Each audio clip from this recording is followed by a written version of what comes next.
Buenos días, yo soy Juan Esteban Ares Salazar. Este es un video de tipo académico de la Universidad de Caldas. Soy estudiante de primer semestre del pregrado de veterinaria. El día de hoy yo les voy a hablar sobre el tema de vitaminas y de enzimas.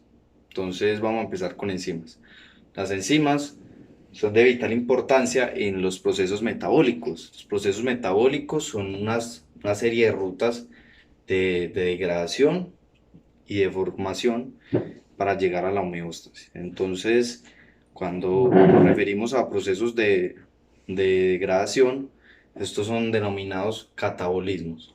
Cuando nos referimos a procesos de formación, esto se denomina anabolismo. Bueno, entonces existen algunas rutas metabólicas, como lo puede ser la degradación de la glucosa. Esta se denomina glucólisis. Entonces, en la glucólisis no puede haber ausencia de ninguna enzima, porque si esto llega a pasar, el organismo va a morir. Entonces, no puede haber ausencia de ninguna enzima. Pero también existen otras rutas metabólicas, como lo pueden ser la beta oxidación mitocondrial de los ácidos grasos, donde en este proceso o en esta ruta metabólica sí puede haber ausencia de las enzimas. Son 25 en este proceso. Entonces puede haber ausencia de una, o que no esté trabajando a su 100%, no esté trabajando en un estado óptimo. Esto va a llevar pues a una serie de complicaciones y de enfermedades relacionadas con esta ruta metabólica. Por ejemplo, estas personas no van a poder comer pues la comida que come la mayoría de la población. También puede llevar a problemas musculares y, bueno, entre otra serie de complicaciones. Entonces ahora vamos a seguir con una serie de características generales, o pues sí, de características de las enzimas. Entonces, la primera de ellas es, que funcionan como catalizadores de reacciones biológicas. Entonces, estas funcionan como catalizadores de reacciones biológicas, lo que significa que van a acelerar o van a optimizar un proceso o reacción biológica en el cual pues estén actuando. Como segunda función, bueno, perdón, característica, es que la mayoría son proteínas, pero existen unos ribosomas, que son moléculas de RNA, que que tienen actividad catalítica.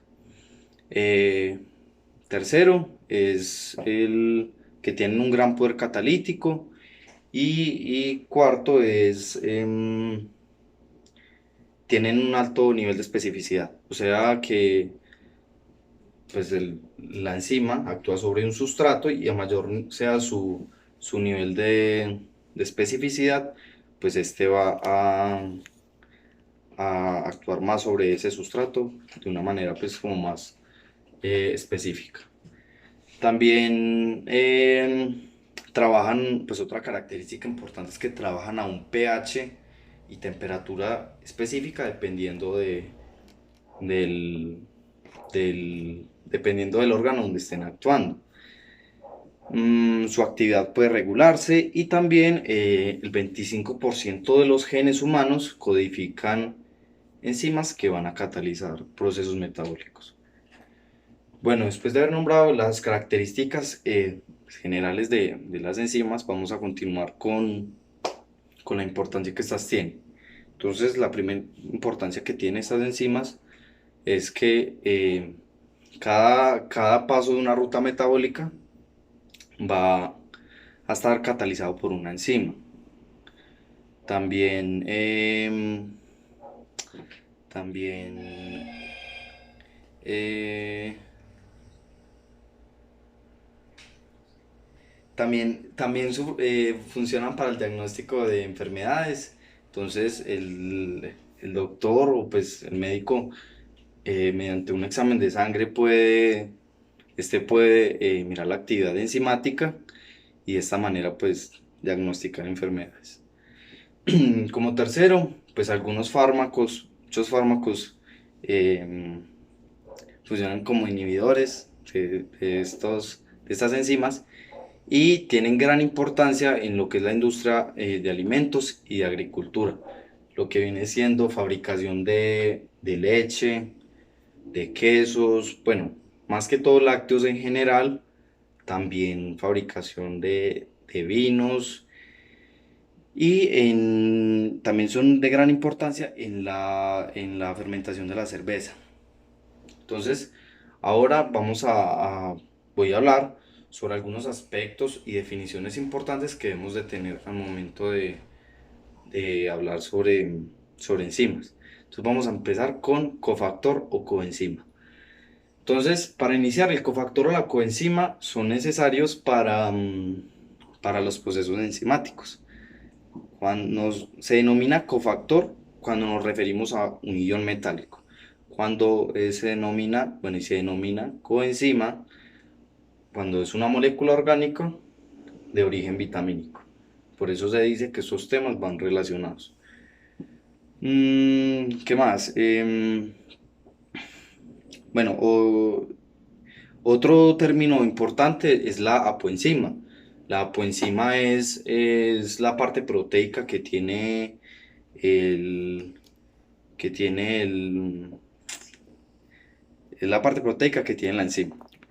Y por último, es la holoenzima. La holoenzima es una combinación que se da entre la enzima entre una apoenzima y un cofactor. Bueno, entonces estas fueron pues como las principales, bueno pues sí, como unos términos importantes a conocer al momento de hablar sobre enzimas. Entonces ahora vamos a continuar con un tema llamado reacción enzimática.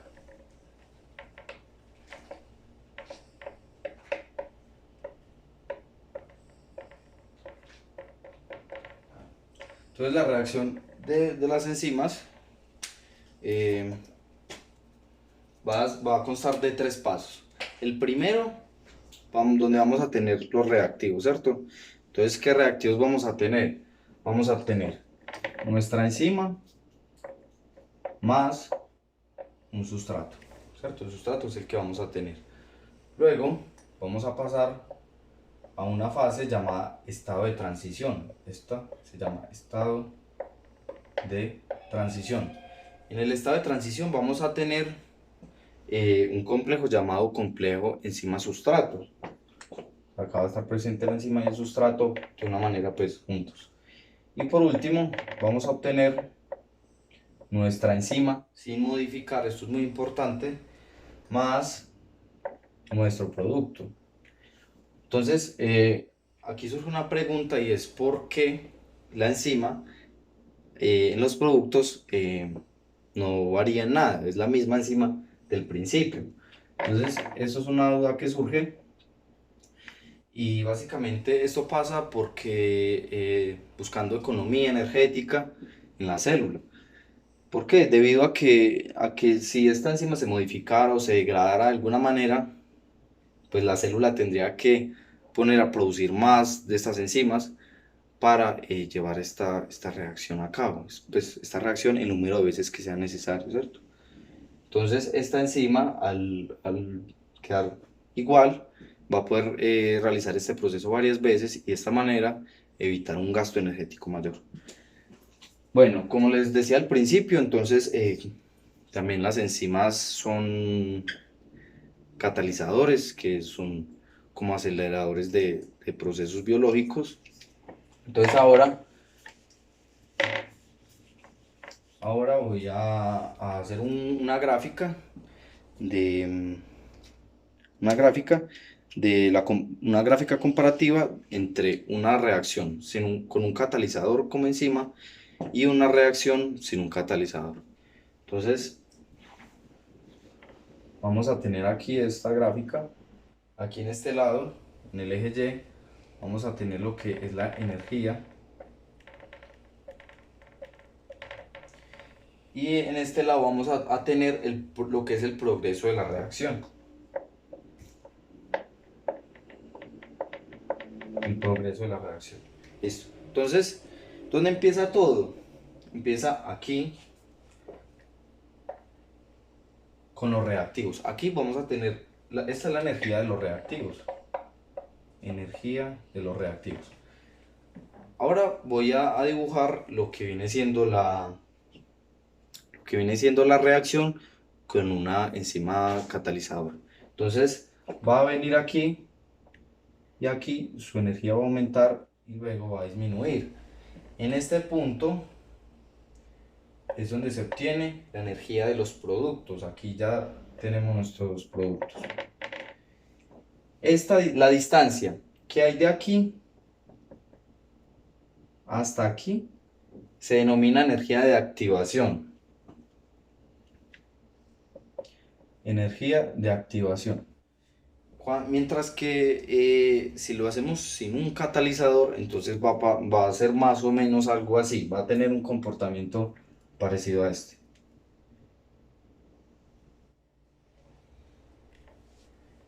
Entonces ya, ¿a qué se diferencia entre la que no tiene catalizador y la que sí tiene? Básicamente en la energía de activación. La energía de activación de esta va desde aquí hasta aquí. Es una energía de activación mayor, entonces así funcionan los catalizadores. Los catalizadores pues lo que hacen es disminuir esta energía de activación necesaria para desencadenar la reacción y de esta manera disminuir el tiempo en el que estaba en el tiempo en el que vamos a obtener los productos. Bueno, entonces algo también importante a tener en cuenta es es algo llamado centro activo o sitio activo.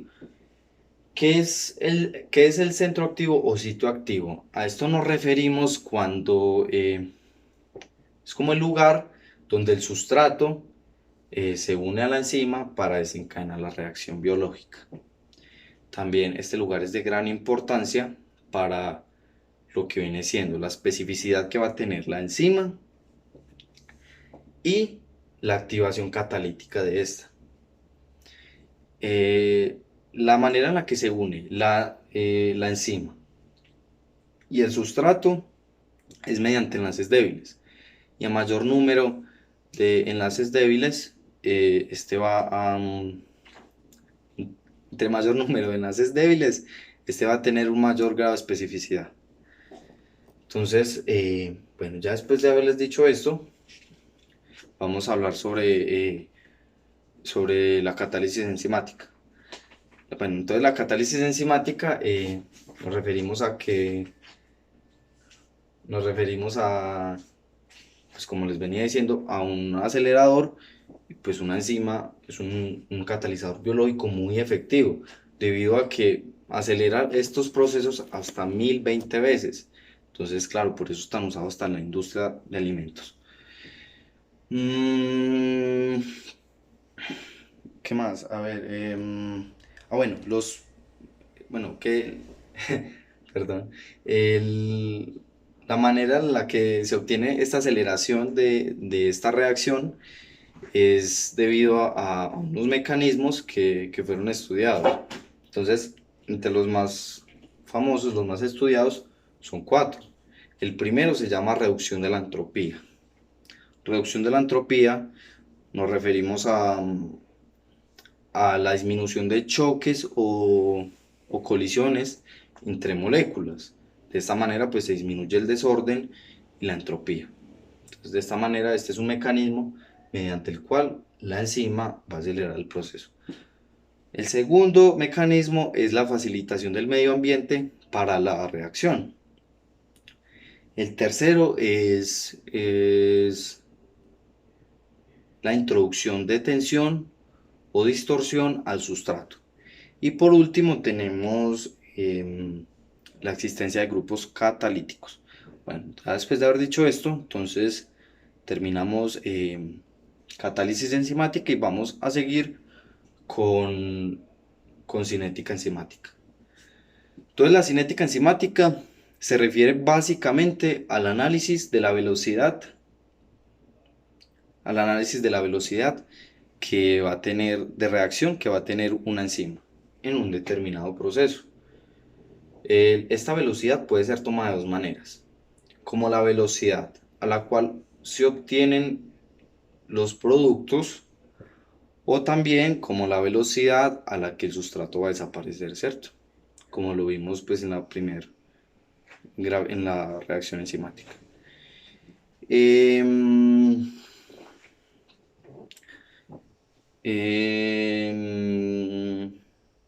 Bueno, también se dice que la concentración de sustrato va a afectar la velocidad de la reacción. Y, un caso hipotético en el cual tengamos la concentración de una enzima y esté quieta, se deje quieta, pero aumentáramos la concentración del sustrato, pues lo que va a pasar es que esta va a crecer de una manera lineal, ¿cierto? Bueno, luego seguimos con con el modelo de Michaelis-Menten, el cual pues fueron dos personajes que propusieron una teoría general en el año de 1913. Esta teoría pues dice que pues, observa la relación entre la velocidad de la enzima y entre la velocidad de la enzima con respecto a la concentración de sustrato que se tenga en el comportamiento pues de hiperbólico que tiene la enzima en el proceso o en la reacción biológica. Bueno, entonces este modelo nos dice unas cosas. Entre ellas, pues nos va a decir que la enzima se puede encontrar de dos maneras. Como enzima, la palabra, enzima libre o como enzima combinada. Entonces cuando tenemos enzima combinada, nos referimos al complejo enzima-sustrato. Si la concentración del sustrato disminuye o es baja, entonces esto se traduce en que la mayoría de la enzima está libre y esto va a favorecer la formación del complejo enzima-sustrato. Por el contrario, si la enzima, perdón, por el contrario, si la concentración de sustrato aumenta, pues está más arriba, lo que va a pasar es que la velocidad va a aumentar de una manera lineal. O sea, va a tener la siguiente forma. De esa manera. Y bueno, también es importante recalcar que cuando ya la concentración de sustrato es saturante, ya pues, está sobresaturando a la enzima, debido a que ya no hay más sitios activos, entonces esta va a llegar a un momento llamado estado estacionario. Sí, estado estacionario. Entonces, aquí en este estado estacionario, ya la reacción no va a alcanzar más velocidad. La velocidad se va a mantener constante. Entonces, va a ser de la siguiente manera. Les voy a graficar más o menos lo que les acabo de explicar. Entonces, aquí con negro voy a hacer acá tenemos velocidad y acá concentración de sustrato. Acá vamos a poner una enzima a catalizar un sustrato. Y va a pasar lo siguiente. Va a tener un comportamiento más o menos así, ¿sí? Donde en este punto vamos a obtener la velocidad máxima. Debido que, claro, ya como les expliqué anteriormente, acá hay buena cantidad de enzima y buena cantidad de sustrato. Entonces, ¿qué va a pasar? Va a crecer de una manera lineal, que es así, como lo vemos acá. Luego aquí, más o menos por aquí, ya se empieza a sobresaturar. Ya no hay más sitios o centros activos de la enzima Entonces, lo que va a suceder es que pues, la velocidad ya va a ser constante. Entonces, en este punto alcanza la velocidad máxima. Por el contrario, si tenemos, digamos, la misma reacción, pero le agregamos más encima, entonces vamos a obtener algo así.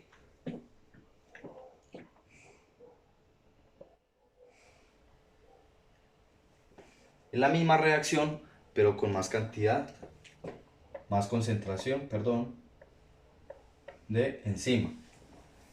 Aquí igualmente va a obtener la velocidad máxima. Pero ¿qué es lo que pasó? Claro, al agregar más enzima, se agregaron más sitios o centros activos para, para se agregaron más sitios activos para que haya más sustrato. Entonces se demora más en sobresaturarse. De esta manera se va a demorar más para llegar a la velocidad máxima, que es lo que vemos aquí. Bueno, entonces Michaelis Menden, ellos hallaron una cosa denominada la concentración de Michaelis Menden, que se denomina con la abreviatura Km. Entonces, el Km va a estar más o menos por aquí y por aquí, en la mitad de cada reacción, ¿cierto? Esto es Km. Entonces, ¿cómo se traduce la concentración de Michaelis-Menden? Se traduce en lo siguiente. Es la cantidad de sustrato, la concentración de sustrato necesaria para que alcance la mitad de la velocidad máxima. Acá lo vemos. Esta es la concentración de sustrato. Entonces es la concentración de sustrato necesaria para llegar a la mitad de la velocidad máxima de la reacción. Entonces lo que pasó fue que, pues, los bioquímicos de la época, ellos propusieron esto, y los bioquímicos de la época les dijeron, bueno, pero la bioquímica se sustenta en la matemática, entonces necesitamos que ustedes nos expliquen eso que ustedes nos están diciendo, pero mediante una fórmula matemática. Entonces, ellos dijeron la siguiente fórmula. Mediante un análisis matemático, llegaron a la conclusión de que velocidad es igual a velocidad máxima por la concentración de sustrato sobre Km, que es la constante de Michaelis-Menden que vimos anteriormente, más la concentración de sustrato. Bueno, entonces esto pues dio solución a esto que les estaban preguntando, pero luego lo que pasó fue que los bioquímicos les preguntaron a estos personajes que dónde exactamente era el punto en el cual el proceso, la reacción, alcanzaba su velocidad máxima. Entonces aquí surgieron pues otros dos personajes muy importantes que se llamaron Lineweber y Burke, y estas personas pues aplicaron el modelo de doble recíproca a esta fórmula que generaron Michaelis-Menden. Entonces, de esta manera pues ellos pudieron hallar el momento o el punto en el cual la reacción llegaba a su punto máximo.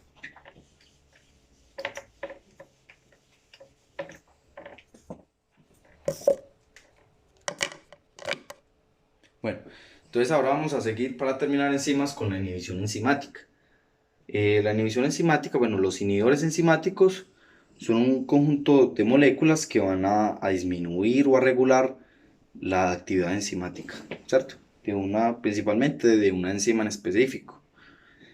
Entonces hay dos grandes grupos de inhibidores. Tenemos los inhibidores reversibles y los inhibidores irreversibles. ¿Qué diferencia hay? Bueno, unas son los enlaces, la manera en la que en las que estos inhibidores se enlazan.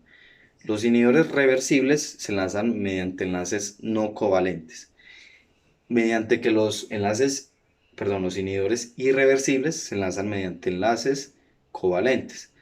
Entonces ahora sí vamos a entrar más en detalle en los inhibidores reversibles.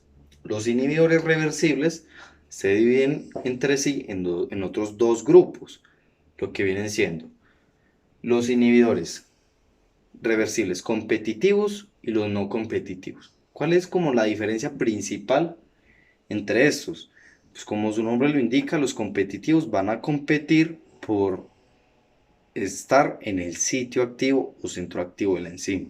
Entonces van a competir con el sustrato por ocupar pues esta posición. Y de esta manera pues hacer su trabajo, que es inhibir. También están pues el otro grupo, que son los no competitivos, los cuales se van a unir a la molécula, perdón, a la enzima, en un sitio diferente al sitio activo. Entonces, estas se van a unir en un sitio diferente y de esta manera van a poder realizar pues como su trabajo. Bueno, luego siguen los inhibidores irreversibles. Entonces los inhibidores irreversibles, como les dije anteriormente, se enlazan mediante enlaces covalentes y estos se van a unir a la enzima, puede ser en el sitio activo o en cualquier otra parte de la enzima, y van a dar una inactivación pues completa. Bueno, entonces hasta aquí va el tema de enzimas. Ahora vamos con vitaminas. Entonces, vitaminas, primero, bueno, pues como les dije, las vitaminas comparten mucho con lo que vienen siendo las enzimas. Entonces, les voy a hablar un poquito de estas, pues como más que todo las generalidades. Entonces, las generalidades, bueno, antes de decir las generalidades, cabe recalcar que las vitaminas son compuestos orgánicos no proteicos, a diferencia de las enzimas, que sí, muchas son proteicas. Entonces, son compuestos orgánicos no proteicos. Bueno, ahora sí, empezando con las generalidades, la primera de estas es que las vitaminas no tienen funciones o tareas energéticas ni plásticas. Entonces, por eso es que pues las grandes industrias y empresas desde hace unos años atrás nos han hecho creer pues que los multivitamínicos que ellos venden y bueno, los suplementos nos sirven para muchas cosas, como lo pueden ser la, tener una mayor potencia sexual, para rejuvenecer o incluso hasta para tener un mejor rendimiento deportivo. Pues eso es mentiras debido a que, a que las vitaminas no tienen tareas energéticas ni plásticas. Bueno, la segunda generalidad importante de las vitaminas es que muchas integran sistemas enzimáticos. Entonces, pues van a actuar como coenzimas o incluso como moléculas pertenecientes a las coenzimas. Y por último, algunas vitaminas tienen un comportamiento parecido a las hormonas. Entonces, hay dos grandes grupos tenemos dos grandes grupos de vitaminas, que son los siguientes: liposolubles y hidrosolubles.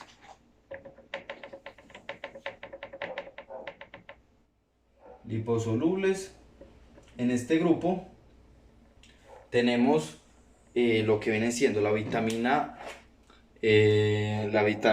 A, la vitamina D, la vitamina E y la vitamina K. Eh, la vitamina K. Entonces, estas son las liposolubles. Las hidrosolubles tenemos lo que viene siendo, perdón,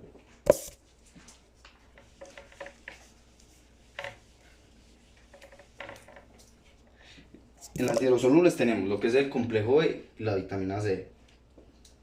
Entonces, cuando hablamos de complejo B,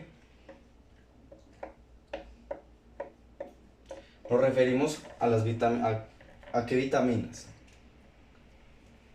A la vitamina B1, B2, B3, B5, B6, B8, B9 y B12. Y también tenemos la vitamina C. Entonces, ahora sí, vamos a, pues voy a entrar más en específico en cada una de estas vitaminas, en sus funciones y en qué pasaría si las carencias, pues si se dieran unas carencias de estas vitaminas. Entonces, vamos a empezar con las liposolubles. Entonces, bueno, perdón, voy a dar unas características primero de cada una de estas. Entonces, en las liposolubles vamos a tener que, en las liposolubles vamos a tener que tienen una acción muy específica. También se pueden almacenar incluso si se consumen en gran cantidad, debido a que son liposolubles, o sea, afín con los lípidos, entonces se pueden almacenar con la grasa. También son de una absorción y una eliminación lenta.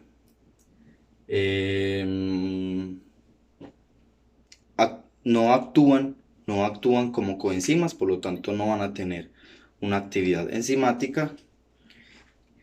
Y por último,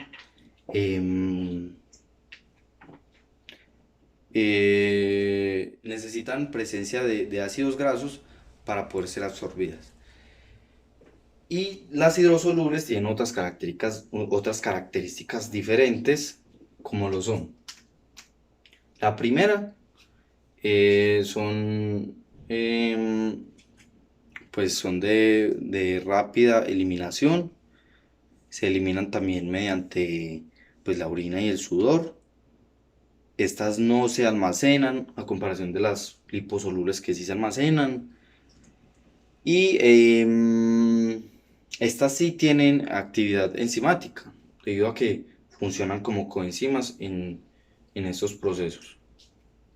Bueno, también estas son muy delicadas al vapor, pues a la luz y el calor más que todo. Entonces hay que tener cuidado al momento de cocinarlas.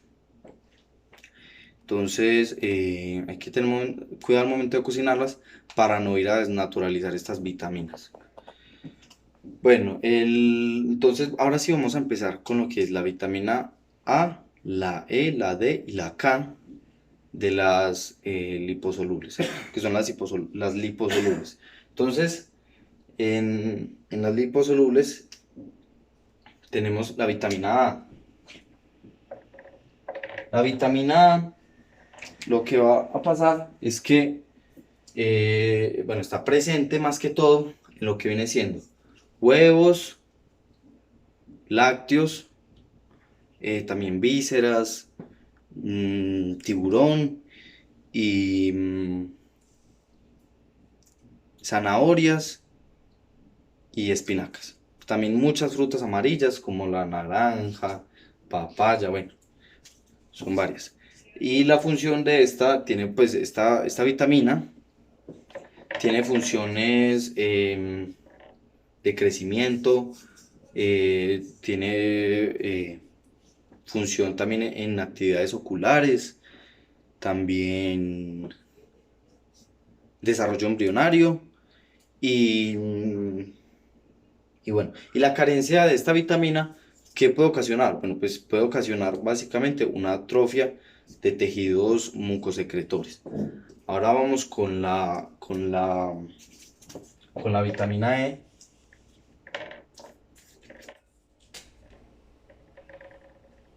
La vitamina E la vamos a encontrar en lo que vienen siendo cereales,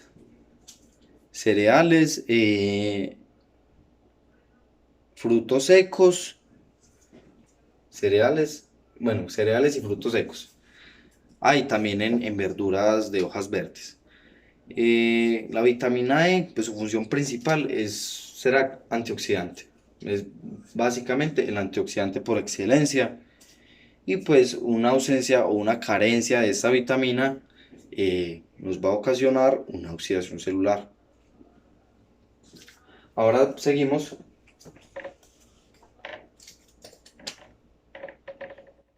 con la vitamina D. Entonces la vitamina D va a estar presente en aceite, hígado de pescado y también en lácteos y huevos. La función de la vitamina D es básicamente la homeostasis del calcio.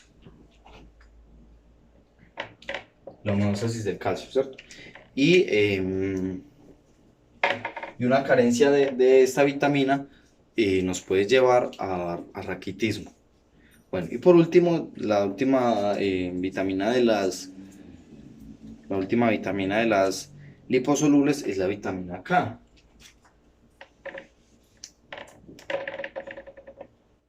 La vitamina K está presente en lo que vienen siendo carne, huevos, hígado bovino también, y bueno, también en verduras de hojas verdes, bueno, principalmente pues como en eso. Y su función va a tener función de coagulación, ¿cierto? Es importante en estos procesos y pues más que todo en la formación de factores de coagulación. Y esto, pues una carencia de esta vitamina es peligrosa debido a que pues podemos sufrir hemorragias. Bueno, ahora seguimos con las liposolubles. Perdón, las hidrosolubles. Entonces, las vitaminas hidrosolubles, vamos a empezar con la vitamina C.